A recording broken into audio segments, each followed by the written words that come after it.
بالله من الشيطان الرجيم بسم الله الرحمن الرحيم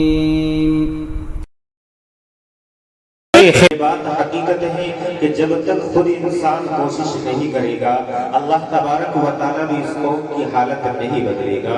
جب تک ہم ہی نہ چاہیں کہ ہماری حالت بدل دی جائے تو اللہ تب تک ہماری حالت نہیں بدل سکتا. ہم 24 گھنٹے گناہوں کے اندر گزارتے رہیں, رات و دن ہمارے گناہوں کے اندر گزرتے رہیں, 24 گھنٹے گناہوں کے اندر لت پت رہیں اور چاہیے کہ اللہ کی مدد آسمانوں سے اتر کر کے آ جائے, اللہ کے فرشتے نورانی مخلوق ہماری مدد کر کے چلے جائے. سب سے پہلے آپ کو اپنی حالت بدلنی پڑے گی. اپنی حالت ظاہر کے اوپر آپ کو غور و فکر کرنا پڑے گا کہ آخر ہمارے یہ لمحات, یہ گھڑیاں, یہ وقت کہاں گزر رہا ہے اور کن کاموں کے اندر صرف ہو رہا ہے. یہ ساری چیزیں اور ان ساری چیزوں کی طرف توجہ آپ کو کرنی پڑے گی, تب ہی جا کر اللہ کی رحمت جوش میں آئے گی.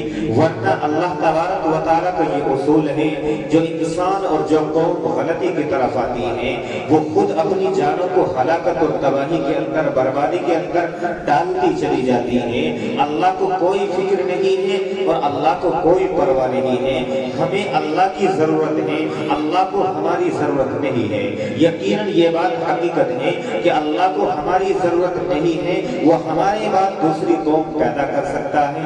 اگر ہم اس کے حکم کے مطابق زندگی نہیں گزاریں گے, اس کے حکموں پر نہیں چلیں گے, شریعت کو پامال کریں گے, اس کے احکام کو پامال کریں گے, شریعت کو اپنے اوپر بوجھ سمجھیں گے, شریعت محمدیہ کے اوپر ہمارے لیے عمل کرنا مشکل ہوگا, تو سمجھ لیجیے ہمیں برباد کر دے گا, ہمارے بعد دوسری قوم آباد کر دے گا. اس زمین کے اوپر بارہا ایسا ہوا ہے.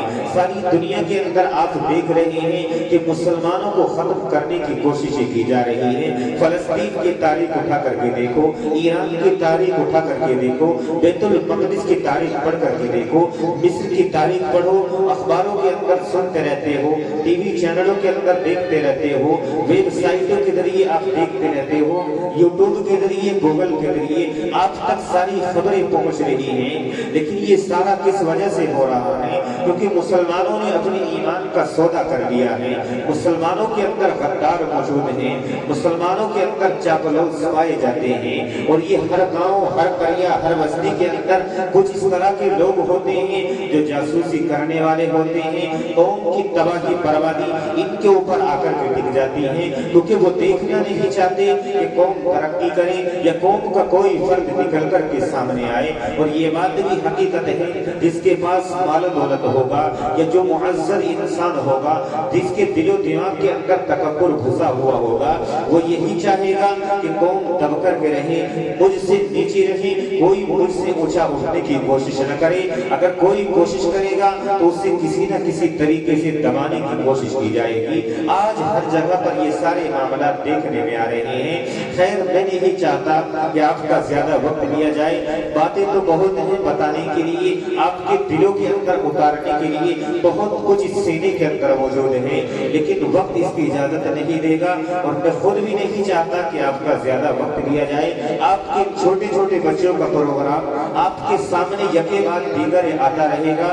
یقیناً آپ اس سے اندازہ لگا سکتے ہیں کہ آپ کے مدرسے کے اندر, آپ کی اس جامعہ کے اندر, آپ کی اس فیض تشہیر کے اندر جو بچے فیض پا رہے ہیں, ان کے سینوں کے اندر جو چیز بھری جا رہی ہے, ان کے اساتذہ کرام کس طریقے سے ان کے اوپر محنتیں کر رہے ہیں.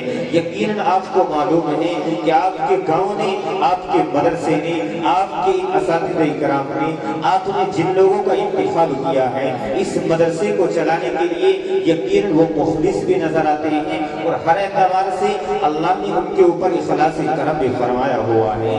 اس لیے کہ انہوں نے آج تک اس مدرسے کو پروان چڑھانے کے لیے ہر طریقے سے جد و جہد اور محنتیں کوششیں کی ہیں. اسی اسی کو سامنے رکھ کر ہر سال آپ کا یہ جامعہ تقریباً 3 4 5 6 7 حافظ آپ کو ہر سال دے کر کے جاتا ہے۔ کیوں؟ اس وجہ سے کہ یہاں پر رہنے والے اساتذہ کرام، یہاں پر رہنے والے ذمہ دار حضرات اپنا کام بخوبی انجام دے رہے ہیں۔ اگر کہیں کمی پائی جا رہی ہے تو وہ ہم لوگوں کے اندر کمی ہے کہ ہم علماء کی قدر نہیں جانتے ہیں، باہر سے آنے والے اساتذہ کرام کی قدر نہیں جانتے ہیں، ہمارے دلوں کے اندر ان کی کوئی قدر و منزلت نہیں ہے۔ یہی وجہ ہے کہ قوم تباہی پر جا رہی ہے اور انسان رونا روتا ہے کہ آخر ہم کیوں چاروں طرف سے برباد ہو رہے ہیں۔